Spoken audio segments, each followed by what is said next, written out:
And irrespective of who supports them and who doesn't, the people of Ukraine are fighting back. According to a survey, 70% of Ukrainians believe the Russian invasion will fail, and they're willing to fight for that outcome. Let me show you a photograph. An 80-year-old man turned up to join Ukraine's armed forces. He was asked why he was doing this. The man replied, "I'm doing this for my grandkids." Now let me show you a video. It's doing the rounds on Telegram. The locals are arming themselves with multiple crates of Molotov cocktails and scrap metal to stop Russian tanks. Hundreds of volunteers are signing up to serve. The Ukrainian government is arming them. So far, civilians have been given 70,000 AK-47s. And this is just one type of retaliation. This war is playing out on many levels.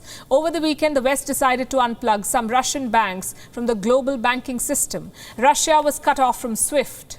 SWIFT stands for Society for Worldwide Interbank Financial Telecommunications. That is SWIFT for short. SWIFT is a platform. It operates like a middleman. It verifies international transactions. The United States was the first to shut out Russian banks. After some initial reluctance, Europe followed.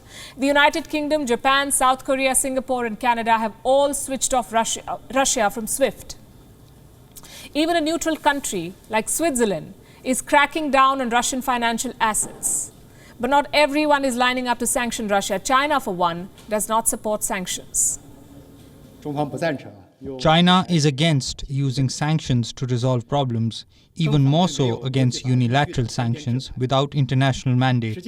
Practice has long proven that sanctions will not only fail to solve problems, but will also create new ones, which will not only result in a situation of double or multiple economic losses, but will also interfere with the process of political settlement.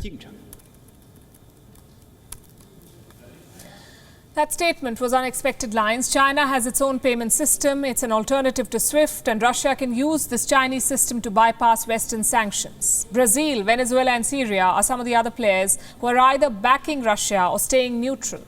What about India? Reports say New Delhi is mulling alternative ways to send payments to Moscow. Remember, India is one of the biggest buyers of Russian arms, so it still needs a way to deal with Russian banks. But Western sanctions are not the only thing that Russia must deal with. The invasion of Ukraine is hurting Russia in more ways than one. Russian media is suffering losses. Facebook, Twitter and YouTube have sanctioned Russian outlets. They won't be able to make money off their content. Global football body FIFA has virtually banned Russia. Now, no international football matches will be played in Russia. Russia's flag and national anthem won't feature during games. Fans will be barred from attending matches of the Russian team, and Russian footballers will only be allowed to compete on neutral territory. To rub salt on these wounds, football teams of the Czech Republic, Poland and Sweden have refused to play with the Russian side. But none of these bans or boycotts directly targets Putin. This one does. The International Judo Federation has suspended the Russian president. Putin was the honorary president of this federation, a position that he's held since 2008. He himself holds a black belt in judo. He has trained with the Russian team before, sparring with the athletes themselves. So Putin will certainly not be pleased with these suspensions. Russian airlines too are being hit. 13 countries, 13, have banned Russian planes from their skies. But are these bans any good? In the last 24 hours, one Russian flight violated the ban. An Aeroflot flight is being investigated for flying from Miami to Moscow. Apparently, the Russian carrier used the Canadian airspace to fly. An investigation is on. How is Moscow responding? With a ban of its own. As of this evening, 36 countries have been banned from using the Russian airspace. From sanctions to flight bans, the war in Ukraine is no longer just limited to Europe's boundaries. It is spilling over.